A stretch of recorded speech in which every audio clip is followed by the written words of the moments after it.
Hi, welcome to a wonderful session we have coming up here, the Beyond Imagination. You got to say it that way too. Crafting believable digital characters for production. So I'm Paul Gavery. I'm going to be your host for this segment, but we've got a great group here from MPC to walk us through how they do the work that they're doing in their Characters Lab. So I want to bring in first Tom Reed, who's the head of this department. So Tom, welcome. Hi, everybody. Thanks, Paul. Yes. So you got a big group with you here, some people that came along here for this session. I'll let you introduce them you can walk through your team and let everybody know who does what in here. Fantastic. So yeah, we're joined today by some of our character supervisors here at MPC's Character Lab, all with various backgrounds, obviously long experience within the film industry and visual effects, working their way up. We've got Dan Zelks, who was in the rigging team with me when I was the head of rigging for a long time, an MPC stalwart. Giles Davis, also been at MPC a long time, with a background in modeling. We've got Guru, who joined us from our Bangalore office a few years ago, also with sort of a texture look dev background. And then we've got Eleanor Vitanza, who's got Mad Houdini and Groom and tech anim skills. So these guys and girls really, keep the show on the road and make sure that everyone is reaching their full potential. Awesome. Well, welcome everybody. Thanks for being a part of the Beyond Imagination segment here. So I know you guys, this is something that you've put together at MPC, and I know there's a Formula One analogy here. So would you share how this all came about and where this Formula One analogy comes from? Sure. So it was something a couple of years ago when I was sort of asked to come up with, how best to describe the Character Lab as a separate entity from our amazing asset teams that we also have here at MPC. I came up with this Formula One analogy, whereas if you think of a car company like Mercedes, right, they've got huge factories, really, great at mass producing high quality cars. Right, that's our amazing asset teams in London and Bangalore and around the world that can churn out incredible assets all the time. But the Character Lab is like Mercedes' Formula One team. It's the world's best technicians and artists and talent working on the hardest challenges going on in VFX. There's nothing that the Character Lab does that's easy. I want the Character Lab to be front and center when we're talking about how we help directors to tell their stories through the characters we create, and also any technology that we develop within the Character Lab, whether that's new workflows or new tool sets for artists to use, that can trickle down and that can become the standard across the whole of Technicolor creative studios.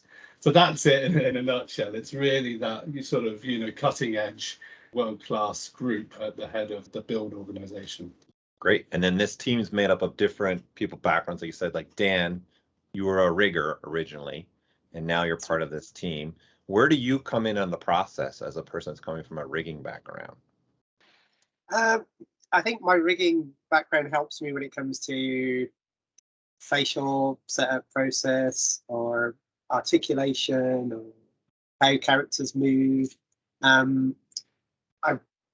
My background in rigging was at MPC since 2006. I worked on Godzilla and Harry Potter, a few Harry Potters, and Batman vs Superman, things like that. And since I've started supervising, I've been involved in Alien Covenant and Pokemon and Ghostbusters Afterlife. But they're all very character-driven projects, and there's to an extent an emotional performance. So that kind of performer side of things is very much animation, rigging, character design, and how those things mesh together. So I think my rigging background has helped me a lot. Okay. And then Giles, as a modeler, right? Are you early in the stage or are you through the whole stage process? Because the Character Lab, you guys are in essence starting from the very beginning. So where are you working with, say, someone like Dan, who has a rigging background, and then you have your modeling background? Is it you both are starting right from the beginning in the character lab? Yeah, I mean, sort of in the pipeline of disciplines, I guess we come, a touch earlier, maybe trying to help with the character development, trying to craft the character, model the character, create the topology, and so on. But we're always going to have a tight kind of relationship together to work out what are the best sort of joint positions, what's the correct morphology, how does the musculature look, how the topology should be crafted for best deformation. So I think we're all pretty much together, as much as possible. You want to start off a show or a project with a bunch of leads and be discussing all that stuff early on to create kind of the best asset that you can.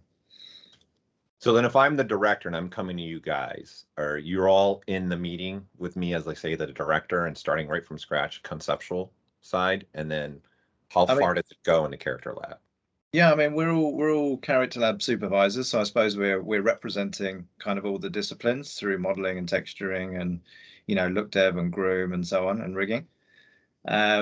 So the desire now is to get in as early as possible to try and eke out those big kind of elephant in the room situations, or the biggest technical problems with the character or challenges, any sort of design related sort of queries, things like that, where we think maybe from 2D concept, things haven't been sort of fully answered, and we can really get involved and try and answer those missing steps, you know what I mean? So sure. I think we're trying to get in as early as possible, just to avoid those situations where later down the line maybe something hasn't been fully understood, and we can really make a sort of a character work, I think. Sure. So Elena, for a question for you is, what have you taken away from this new Formula One thing that you guys have put down in MPC has really benefit for time? Where has it really changed the workflow and pipeline, and how has it saved time for you guys to work through the films that you're working on, which I would also assume allows you guys to get more films and more work coming to you as well? Time, you mean in a process, in creative process? Yeah. Like this interaction with the director, how is yeah. Well, first of all, there is more direct feedback. So you kind of we try to get more interaction, so we know while we are developing the character if we are going in the right direction. Is a creative discussion. So sometimes we screen share to see interactively moving stuff around while the VFX soup or the client is in the room, so we can get let's say instant feedback, so we know the direction we are moving. So normally, like in my team, I have someone that is concept sculpting, when someone else is making sure that everything technically then will work, and as Giles was saying, will move correctly, topology, and there is always these two lines that are moving at the same time, so to be sure that something that looks good when then work actively in shot and will deform properly and will have will look realistic and perfect in shot. Right. So you guys are finding out any issues you run into really early within your pipeline. So you're not wasting time on the back end or in the middle, having to redo things over and over again. You're getting involved really early in all the processes with the directors. That is the aim of it. Yeah. That's the intention. Yeah, you're right. Making sure that we've answered those design challenges and questions early on. We're building digital actors, the main cast members of these directors' movies, and we love movies, we love the stories, we want to help tell those stories, and of course believable characters are a huge part of that in the movies we make. So any nuance or subtlety that we can extract from the director in terms of how they feel the character should emote, behave, of course that's animation, but also making sure that we are able to deliver the subtlety or the expression and range that the filmmaker has in mind is super important. Right. I want to highlight that you guys also, like I said, with this whole pipeline, you guys are going all the way to the beginning, or even doing the conceptual work under the Character Lab. And then in once an artist has the conceptual piece, who's the next person that's involved in the process? Does that artist just continue through, or is it passed on to another artist once? It really depends on the build and the sort of the history of the build, the resources we've got around as well, you know, the different expertise. We certainly have, you know, concept sculptors who are better at different areas, who might then pass it off to a more junior modeler to start working on some of the topology, but of course making sure that, you know, the character supervisors have eyes over everything. Great. And how does so when you guys are putting together a character lab, is it just a certain number of people that you're grabbing from maybe off other films, or is there like a set group? Now, this group is the character lab team that you have, and then you slowly just keep adding people to the pipeline for this part? So yeah, the character lab is a distinct department within MPC, built up of, you know, generalists, modelers, texturers, look dev, texture, groom, and rigging.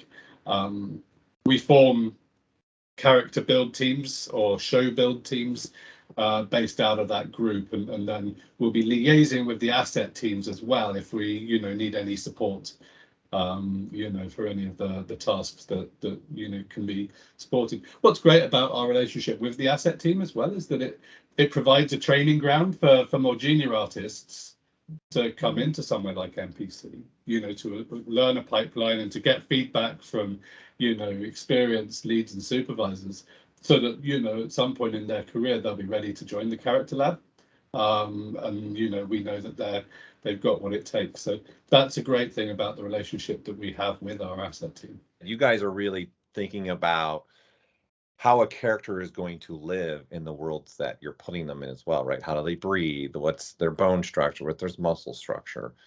So for you, Guru, what has been the best thing for you being a part of this team that has really bring characters to life for you? So when I was an asset team, like all I had to do was like, you know, I used to get some references, like, you know, breed and shoot and everything, just match the reference shoot or the images, right? So there is not so much of my involvement in changing the concept design or any of the stuff that matters.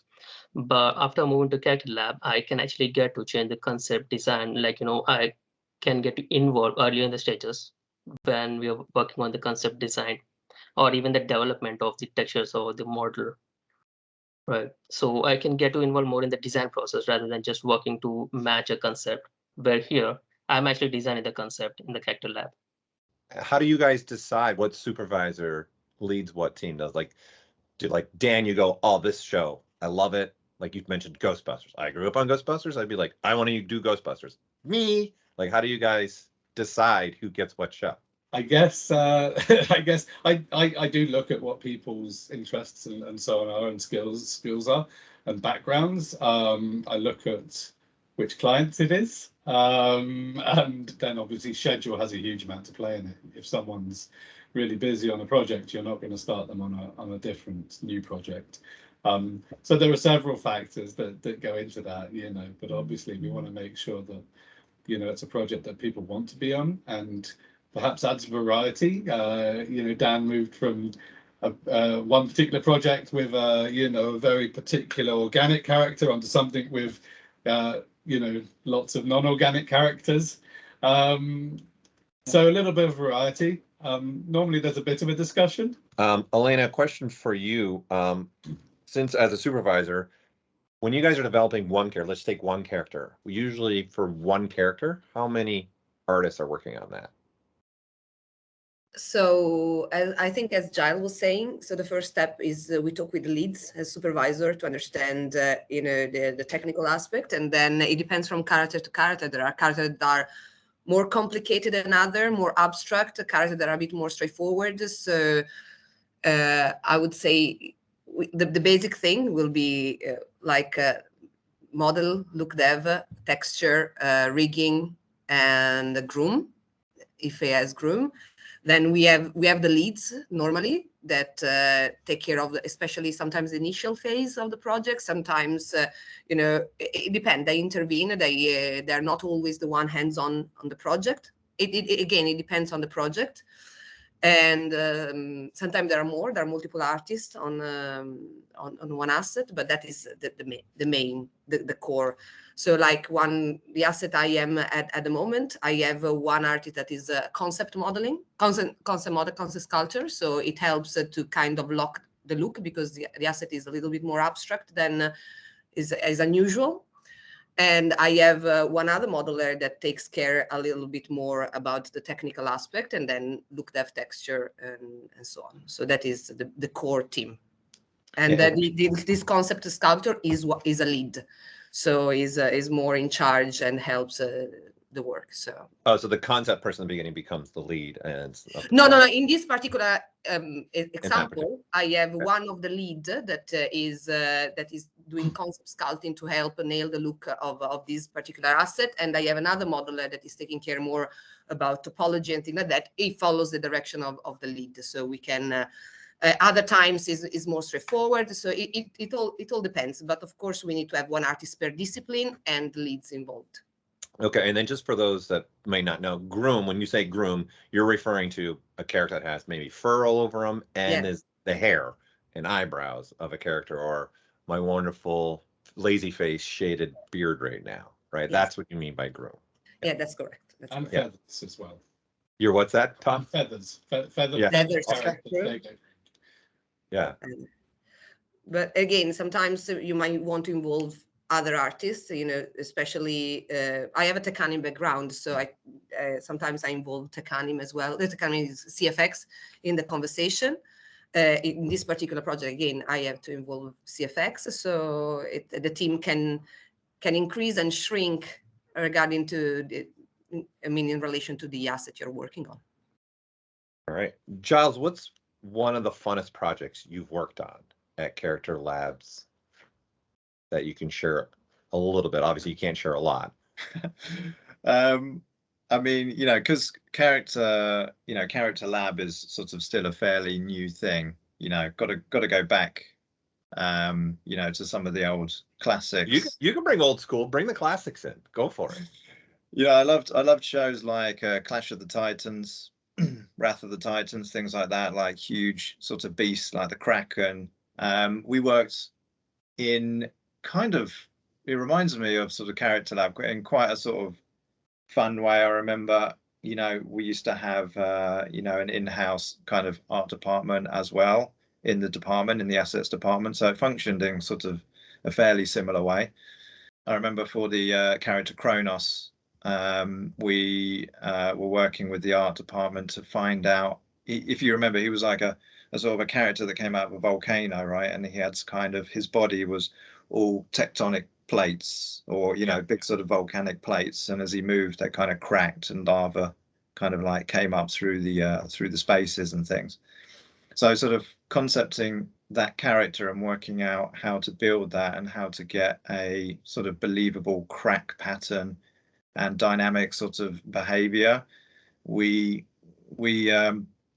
got one of our sort of concept artists, kind of texture looked at and smeared the pretty much a sort of semi-naked body in clay, and sort of had him in our sort of photographic booth, like pose different sort of key poses for some of the key shots, and just kind of watched how all of that clay cracked on his body, and we were able to photograph it and turn that into maps that we could create geometry from. And it that, I mean, that all sounds a bit weird, doesn't it? But well, you're going back to the original, right? Like Ray Harryhausen, like it's kind of like that's how you from being involved in those early stages and those sort of conceptual sort of conversations, like that's how you become really engaged, I think, and really enthused, and it's kind of fun.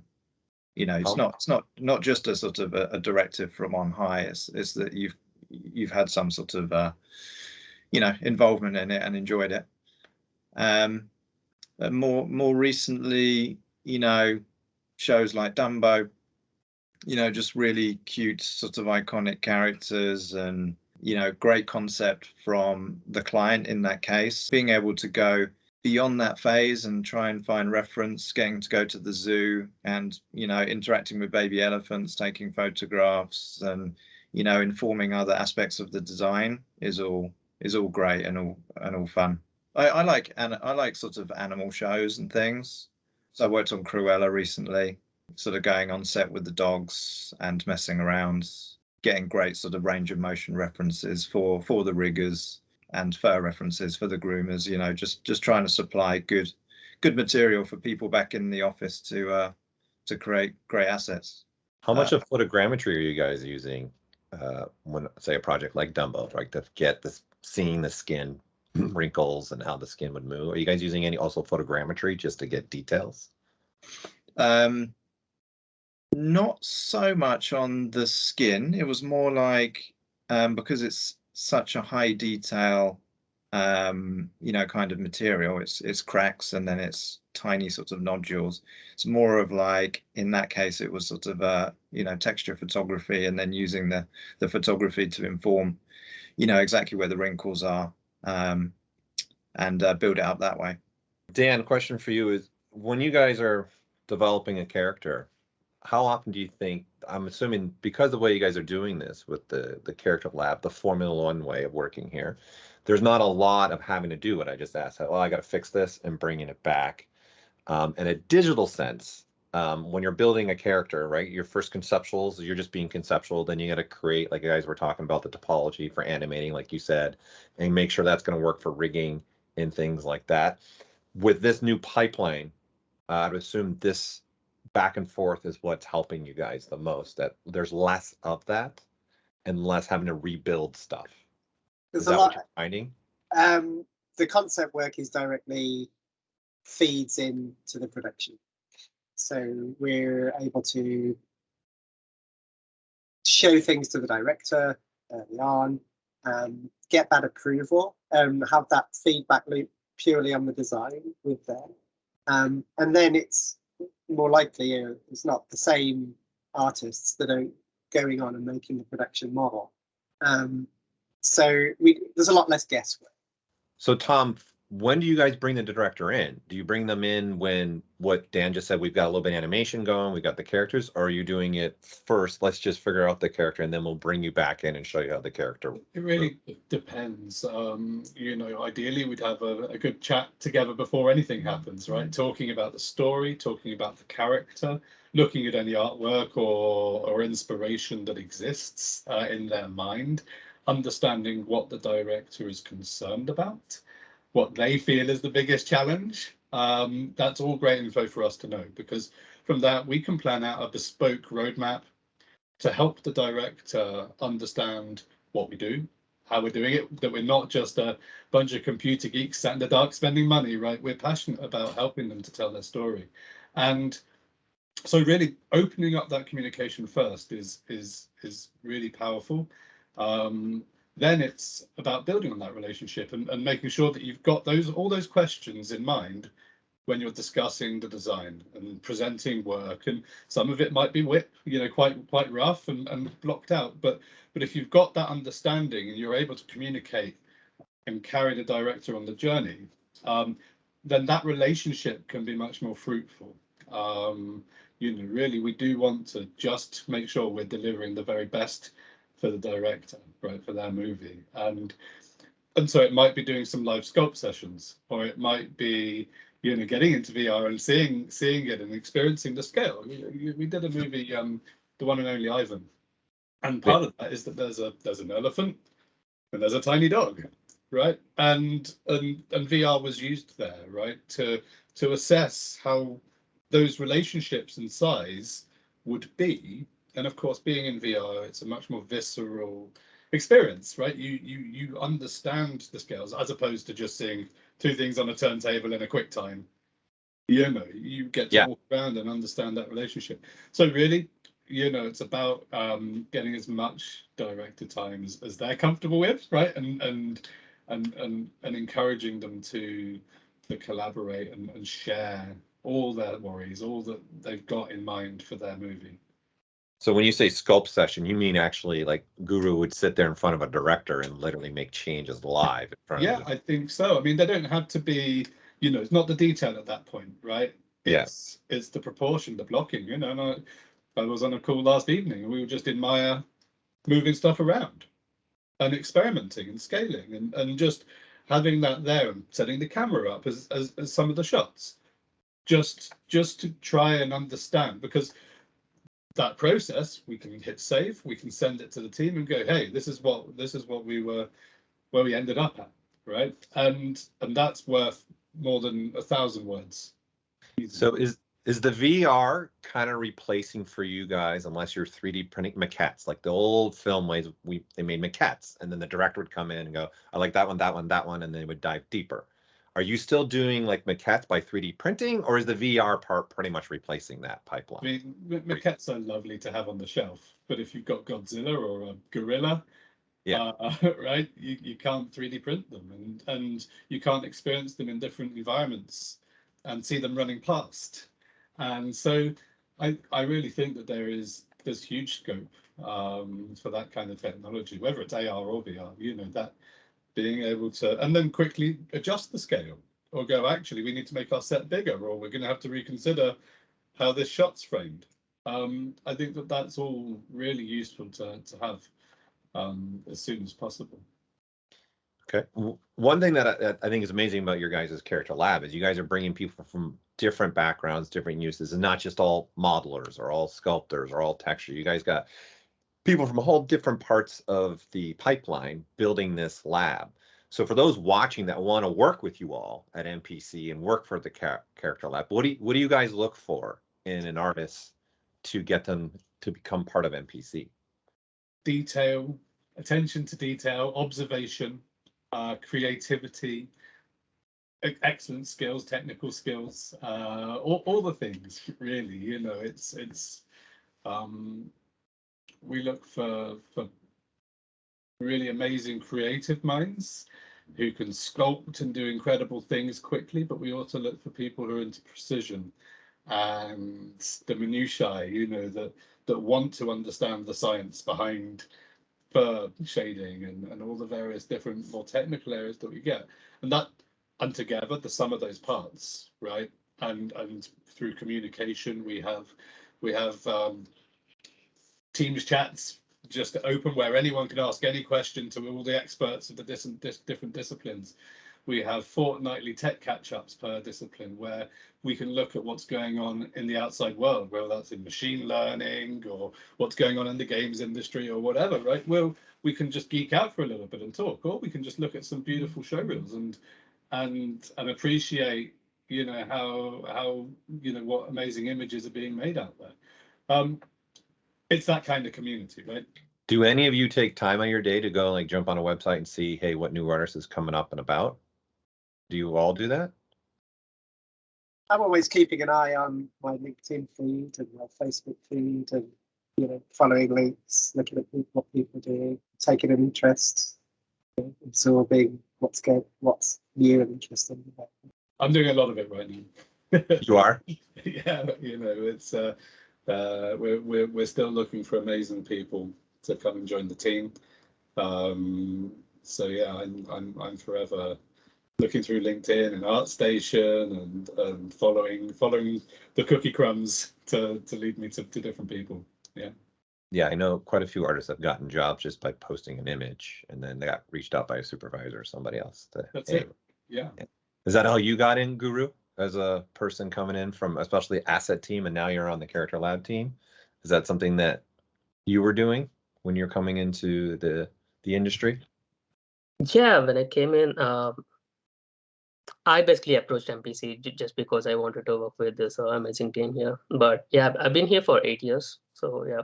Awesome. Well, this has been a really great talk with you all. This has been really fun. We're going to move on now, though, and we're going to see how one of your colleagues does this process.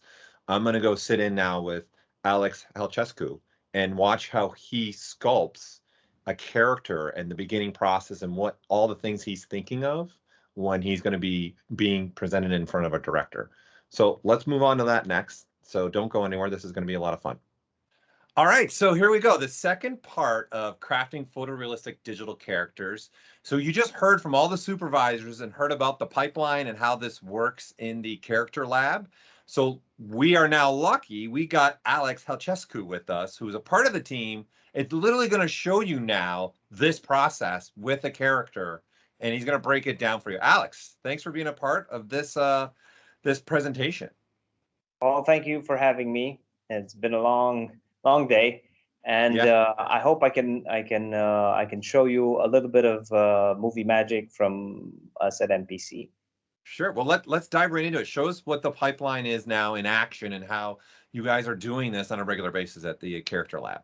Yeah. So I prepared a little bit a diagram with like how our work kind of how is laid out, how the work is laid out, and so we kind of start with the creature's biome. So if we're having to do a creature, humanoid, we always start with the environment because we like to build up the world. We do a lot of conceptual world building, and we've got a lot of amazing people here that have done this for a while and kind of know what the most efficient and coolest planets could be to facilitate cool looking creatures. So we're never caught with a concept that is not like based in reality. So what you see here is the steps we take. We first create the biome, then we do the concept. After that, we do the block in, then general details, then basic textures. We kind of go with textures very early on in the process because it's a creature and it will have to have textures and it will be color coded to the environment. We give out functional examples, blend shapes to give it like a little bit of a breath of life, and then posing for the first pass of pitching the creature.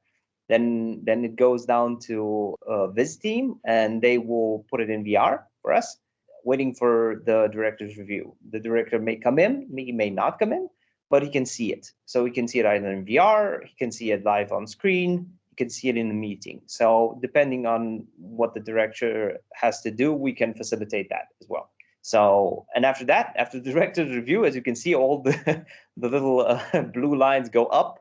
So any one of them can be either done or undone.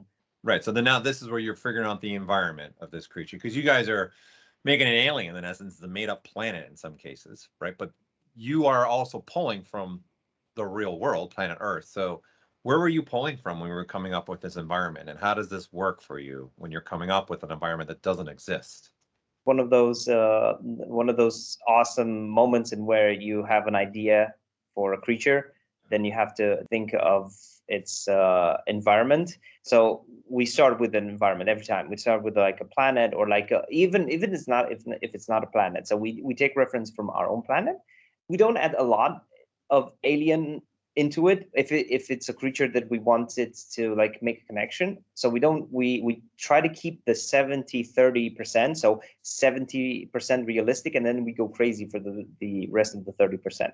The same with the worlds that we build. We try to keep it like scientifically grounded. So we don't go too crazy, like having like methane atmosphere and the gravity 27 times our gravity. So it won't be that extreme. Although it could be cool and fun, and sometimes we do it, but most of the times we try to keep it in reality. We had a single brief, which was like. It's a desert planet, and the desert planet is quite similar to Earth. The only thing is that there is no water on the surface because it went through a heating process. So basically, it's extremely hot. The only life that can survive does so in the massive ravines that there are on the planet. And then this particular planet, they're capturing. The creature we're about to see is capturing water from the air and absorbing it, like yes, the things that are within, right? And then like a beaver almost, making like a dam. That's why you have beaver references and you got an actual beaver dam in there as well. In general, organisms tend to bunch up and try and co-evolve. So you have this symbiosis of life forms. So I was thinking of maybe the plant life, the flora of the planet is coral-like, has a very tough outer shell, and it creates these long stems to get to the sunlight. But at the same time, the creature that we're creating uses it as a material to build some sort of air moisture gathering nest. So right. So now that you've got all this, we start blocking out, right? Now you move out of this phase, you've figured out where this thing's going to be living, and now you start going, okay, let's start putting this character together and thinking Yes. about what it's going to look like, right? And you start pretty simple. I know you like to use Z-spheres as one of your main tools, right? So now you're getting into the concepting phase.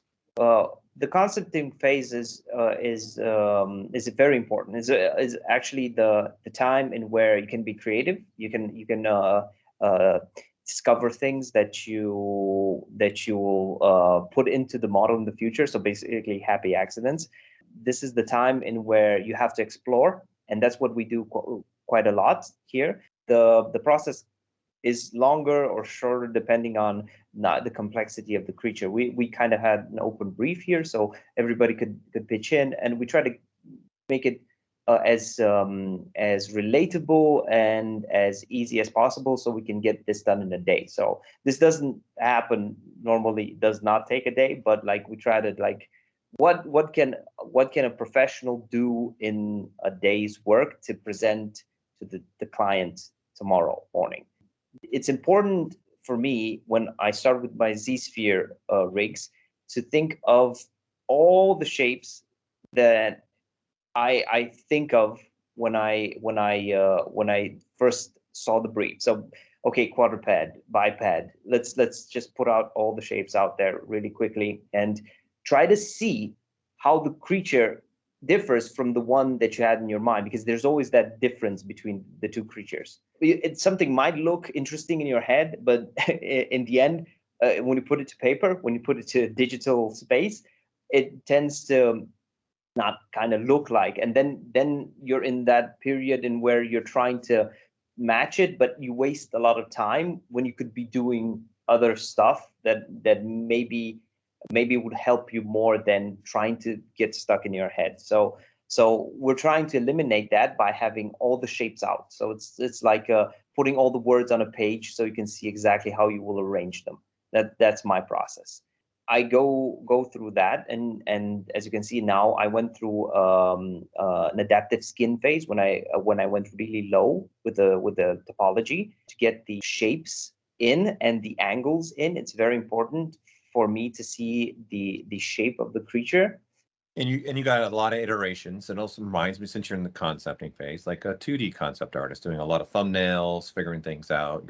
You're just doing it in a 3D way now by doing this approach, because I saw a lot of different iterations that you were trying to hash out the character. And then you had mentioned previously you like to keep those planes in to help you establish those bony marks, and you divide up, right, a couple times so you can have a little bit more density when you make your skin, so you can start sculpting out some main forms in that, right? Yes. I do that just because when I divide, I don't use the smooth subdivision. I just take it off, because if I have the planes, did I go through all the model? Did I try to see all the problems that are inherent in the sculpture? And because I kept it really like square and hard surfacey, I know exactly, oh yes, I did not go through that part. I did not go to the back legs. I did not do that. So I'm trying to keep it low. So I have like a roadmap that I've been here and I go down. So I don't get stuck in one place, because that's the worst thing to do. You always get stuck on one place, and we're trying to avoid that. We're trying to be creative. We're trying to be fast. Yeah, so you're out of the concepting phase. You've kind of figured out now, like you've been playing for, now you're in this blocking out phase where you figured out kind of how you want the character to look, and now you're getting a little bit more detailed in here and redoing kind of what you figured out in the concepting. Like the concepting phase is your discovery phase of how this character is going to look. Yes. And now you're in this blockout phase where you're now getting a little bit more detailed into the character. Yes, it's always very important for me to start from scratch. It's always important to have your idea, but it's also important to start from scratch every time, because you go from step 1 to step 2 to step 3, and I would recommend people to start from scratch each and every time, because maybe you have these happy accidents in where you pull something too much, or you adjust it in some way. So many times it happened in where there was a Z skeleton that I was doing, and I was moving the joint, and it moves both joints at the same time, and it gave it a different pose that I was very, very happy with. And I said, like, yeah, I'm gonna keep it. And then when I went to the second phase, I started from new. I started with the same structure, but then I just made it straight, and then I did it again, and then I did the third phase, which is the blocking in phase, with all the details that I've learned since I started it. And it's a fast way. It's a very fast way to actually work and get like a lot of results really fast, because you're not being precious. You're not being too particular about anything. You're just trying to get to the second phase, and where you have this character. So you're building up this suspense that you have, like, yes, so I finished this one, but I really, really want to get to the blocking phase and just get things started. Mm-hmm. And this is where you're also trying to bring in some decisions from the environment. Like, you put his nostrils not in the front, but on the neck, right? Yes. And this is where you go back to your brief, in essence, and start pulling in some of the things and figuring out how that's going to look like on the character. Yes, yes. And we're trying to make characters that are believable, and at the same time make them look different than other characters that you've seen 1,000 times. The nose is it's very important. I know, and when it comes to like designing it, without the nose, it tends to look very alien. But it is also very hard to make it emote, because our nose is like an anchor point in our face, and in general, like the whole animal kingdom that we have on Earth, that has the nose in front. So if you have it in a different place, it kind of tends to be a little bit more alien, and that's a small element that goes a long way to the design. Okay. Yeah. And then I've noticed, what we're watching, you blocked out the head, started figuring out, but you didn't take it all the way. What's the reason for you wanting to now go to the body and start putting muscle form in? What's the main reason why you're working in this way? Well, it's very important to block in everything and not stay in the same place. So I got it to a point, and I left it. It's very important, because your eye gets used to your sculpt. Your eye gets very used to it very fast. And you have to step away from it and just try to go to a different part of the model, because that's one way you can actually judge if you did something correct or not after some time. That's why a lot of things look good the day you finish, and then when you wake up in the morning, they don't look that good, or they look better, hopefully not worse. But you need that period of rest to rest your eyes. That's very important. That's why you jump from place to place. Nice. Okay. And so now you move out of general detailing. Now you start having your general details, and then you're going to move into texture. So you bring in painting relatively early into your process, so you can see how that's really going to fit with the environment, right? Yes, yes. The painting aspect of it is very important. As fast as you can put a base color on it. It could be anything. I tend to go with color because it's more visually pleasing, but gray scale patches would do fine. Just make it look real. If it's just a gray model, sometimes it may look good in gray, but then when you put color, and we go further in the asset production, and you put a subsurface on it, it might not look that awesome. So in general, try as much as possible to have like these small breaks in where you try, even like you use Keyshot in ZBrush, right? Or you use I love to use the filter gallery, that after a BPR render in ZBrush, you just add the filter like auto gray correction and contrast and like sharpening, just to get that effect of what would it look like in a place. I will use those quick renders later on into the process. So poly painting is one of the key features that I tend to use a lot in concepting. Yeah, so you're doing a combination of putting in these details that just brings the character more to life, and then also throwing the paint on to give that extra push of how it's going to live in its environment. Yes, most of the time the process doesn't change. It's the same thing over and over again. You get really good at blocking in colors. Well, people that are better than I am, of course, they get really good at doing this, and they get to a very polished phase really fast. And it's impressive to see. It's impressive to see like how fast you can get to a great result. And yeah, that's a great thing in ZBrush. And now you get into, after that, we're going to now get into functional examples, right? You're testing now the character itself. Yeah. Is it movement functions? Is it everything across the board that you're doing?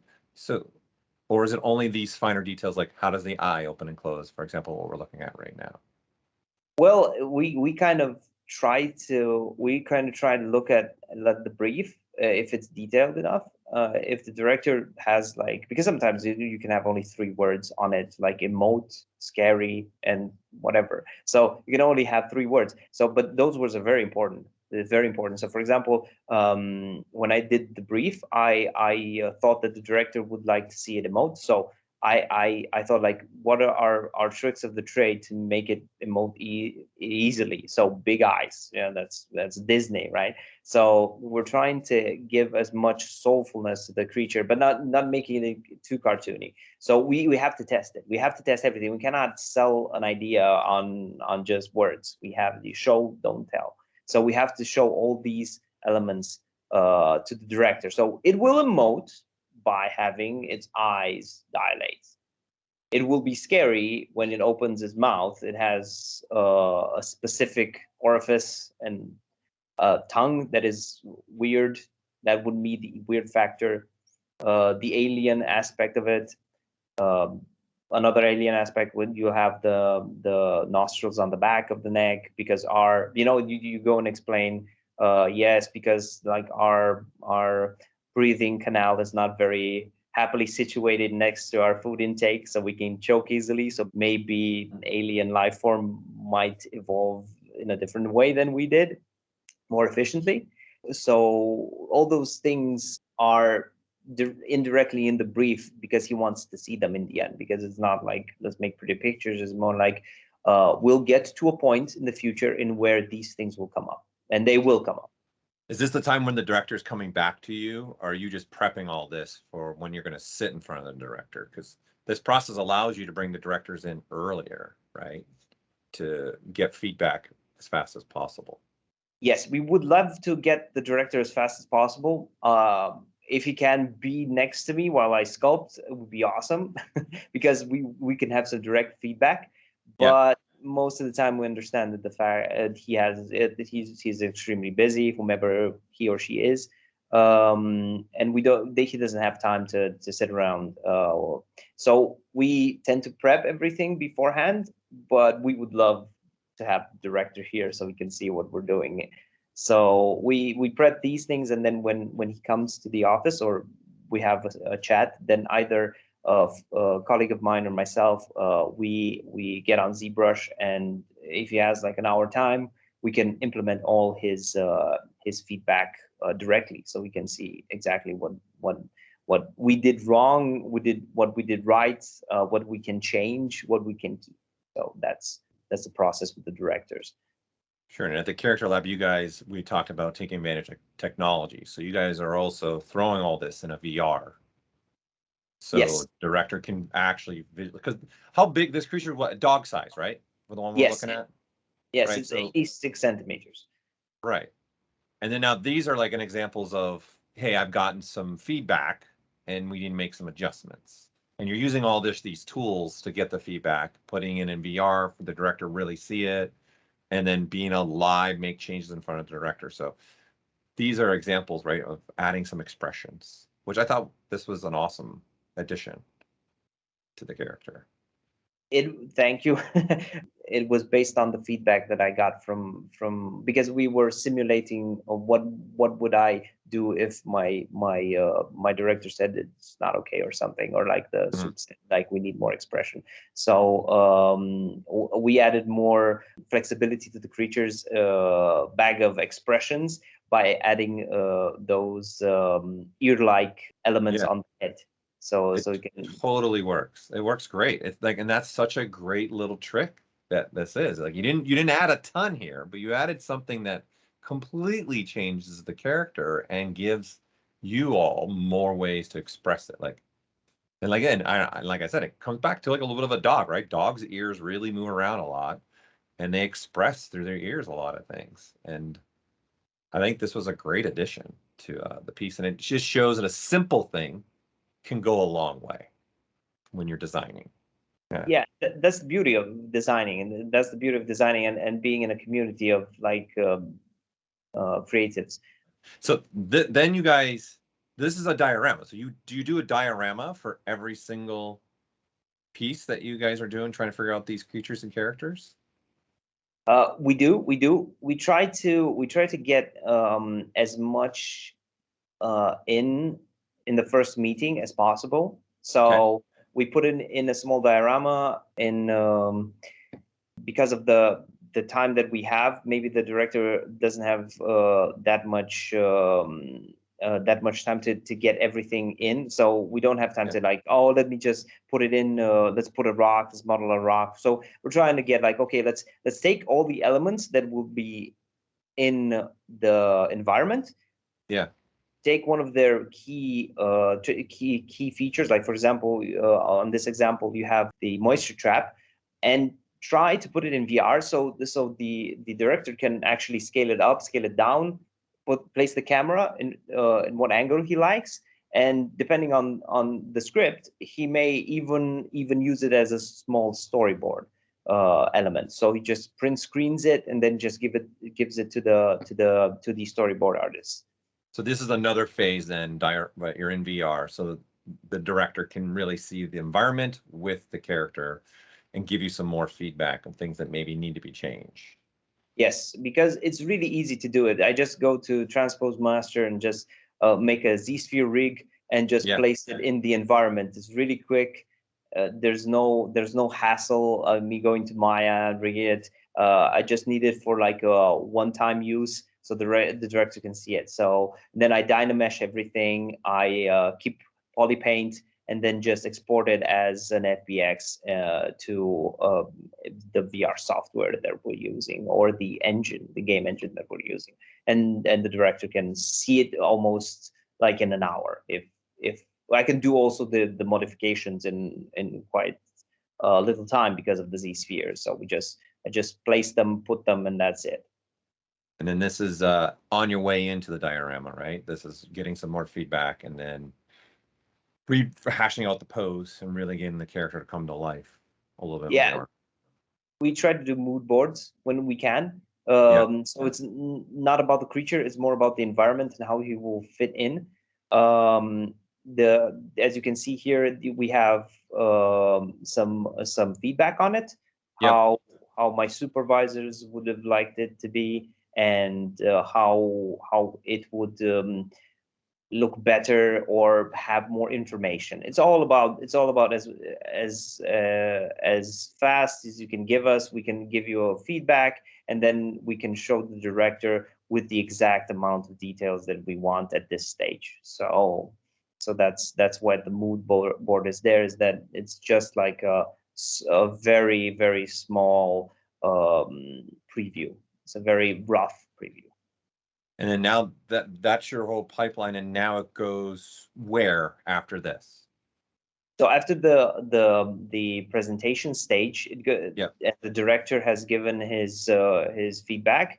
We can go back in every of the 4 columns that I drew there and do the modifications. And then tomorrow, if the director has time, or next week, or whenever he has time, or whoever needs to give us feedback on it, we have to prepare something.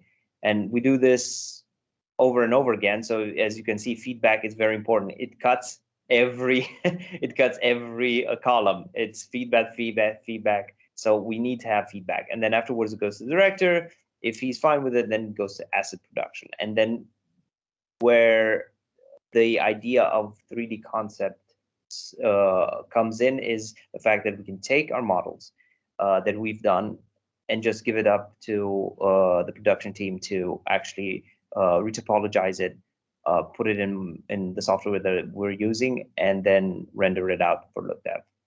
Right, and then sometimes do you sometimes take it all the way to the asset that's going to end up in the film, or are you usually handing it off to someone else on your team?